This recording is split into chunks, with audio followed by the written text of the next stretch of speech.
I will not only teach you the basics of the game, but how to easily get in the top 4 in the Illuvium Gauntlet in every single game to help you climb the ranks. I've been creating content for Illuvium for over 3 years, playing hundreds of games of the Illuvium Ascendant mode and even thousands of games of teamfight tactics. And the Illuvium Gauntlet is a whole lot of fun, and if you don't understand the game very well, or you need some advice on where to begin, then this is the perfect place for you. By the end of the video, you will understand how to play, what strategies to use, what you should do at each point in the game, and how to approach the general randomness, economy, and strategy. Even if you have played 100 games of the Illuvium Gauntlet, I might explain some rules you don't even know exist within the game, so make sure to watch the video from start to finish. Once you get into a game of Gauntlet, it can be really overwhelming. Before that, I will go over everything you need to know to understand the game and how it all works, including the UI, controls, alluvial traits, the varying types of rounds, and the goals of the game. First up, how to play the game.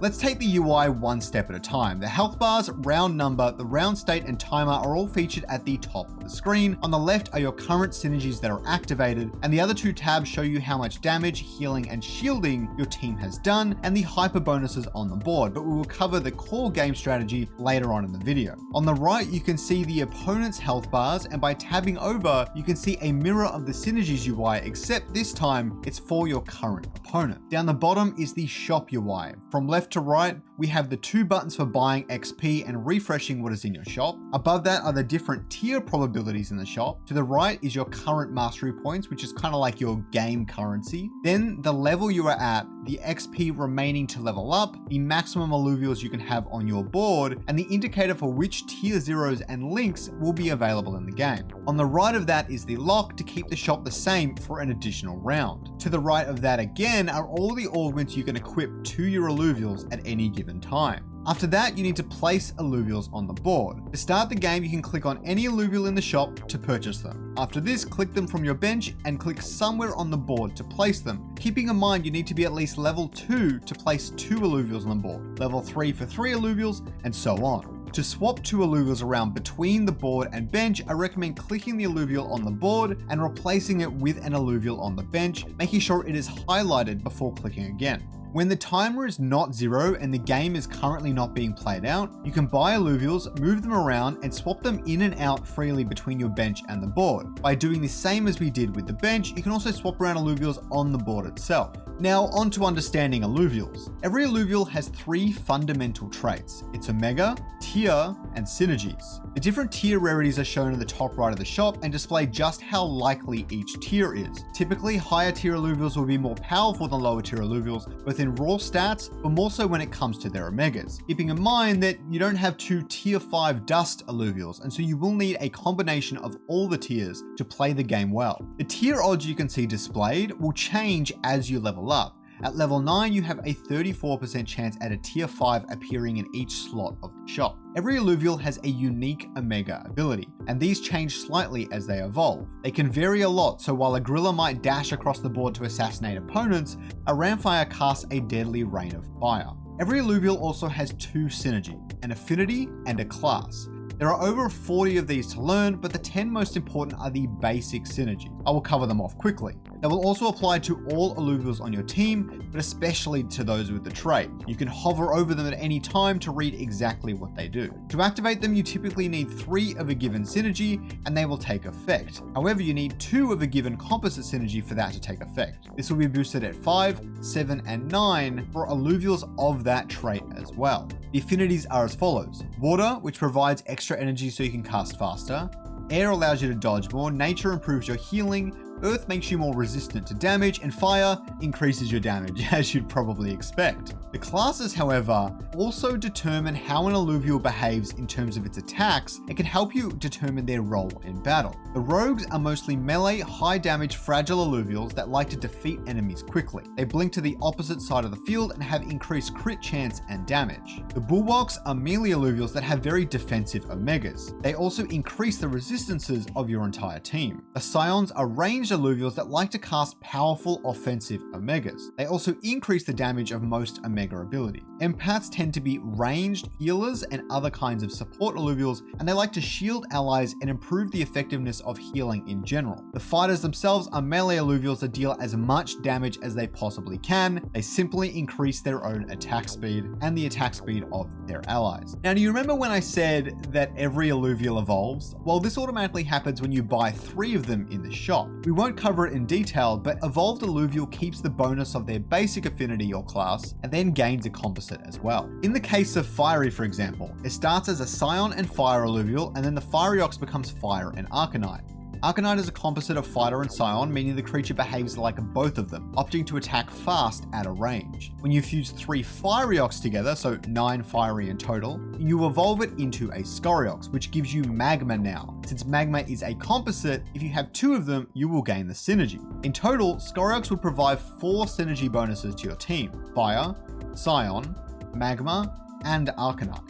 If you activate all of these with other alluvials, then Scoriox will then decimate your opposing team. Moving on to how the different rounds work. There are 3 different kinds of rounds. Your standard round, where you play against an opponent, mostly chosen at random, but it can depend on the battling order. There's the AI rounds, where for the first 2 rounds and then every 5 rounds later, you will battle an easy to defeat AI opponent. This simply gives you reprieve from time to time and gives you the same rewards as rounds against other players. The augment rounds will happen every 3 rounds, and you get to choose 1 of 3 augments to add to your inventory. Choose wisely based on your current or possibly your future team, depending on how your strategy is shaping up. To equip an augment, simply click on it and then click on the desired alluvial, and it will attach it. Keep in mind that the only way to unequip these is to sell the alluvial by dropping it somewhere off the side of the board. But Scoriox, how do you win the Illuvium Gauntlet? The goal is to outlast every other opponent and slowly bring the health of their drone to 0. I hope you now understand the controls, UI, and everything else. I will now break down some beginner strategies of the game to help you win more often. If you still don't understand how everything works, please rewind a few minutes and make sure it is all clear. It's a little bit hard to play the game without understanding exactly how to put alluvials on the board, so to speak. Before we proceed with strategy, I need to make one thing clear. Despite what people might say, Illuvium Gauntlet has 2 currencies that are directly linked together: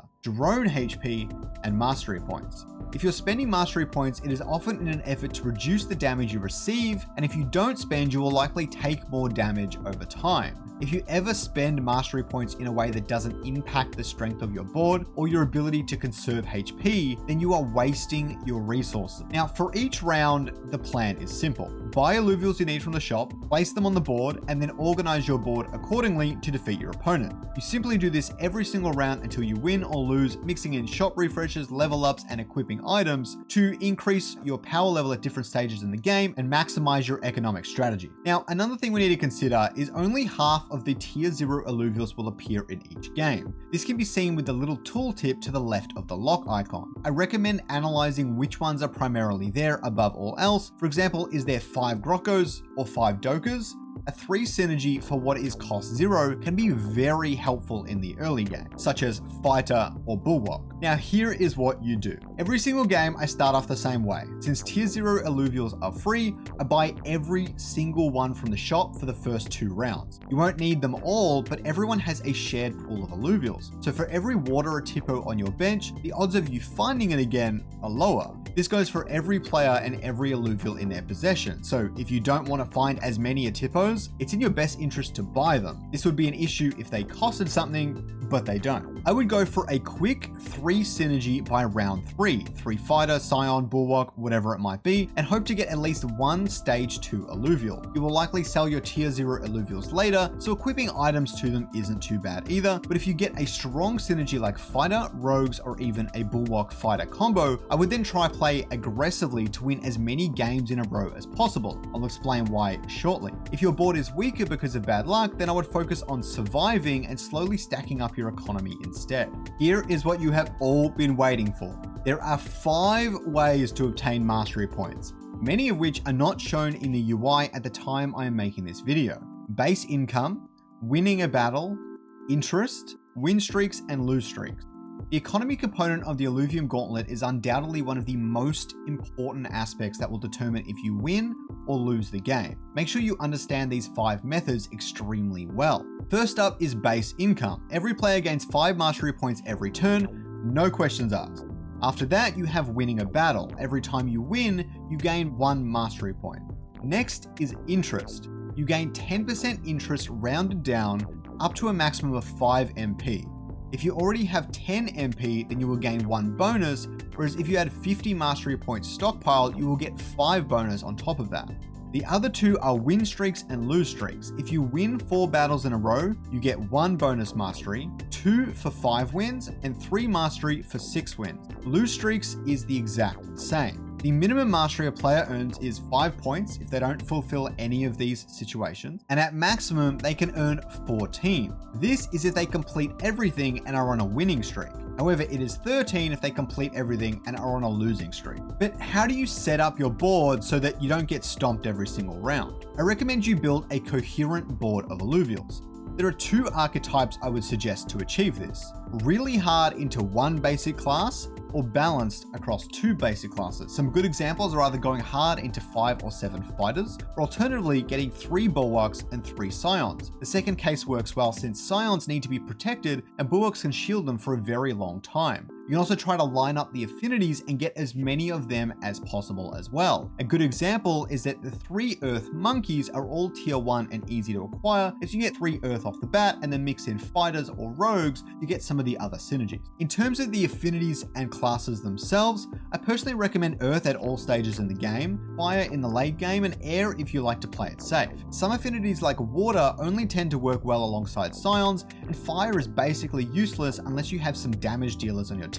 So make sure you're always keeping this in mind when you're pairing things together. Positioning is far more important in Illuvium than in any other auto battler ever made. Obviously, you should keep all of the obvious in mind, such as keeping your healers safe, putting tanky alluvials in the front lines, and making sure rogues don't eliminate your entire team. However, what you need to be most mindful of is the alluvial omega abilities. This will take some time to get used to, but you can read up on all of these abilities on the Alluvial Master website. 2 key examples come to mind. Ramfire, which does high damage in an area around itself, and Titanor, which stuns everything in a direct line, whilst targeting the enemy that is furthest away.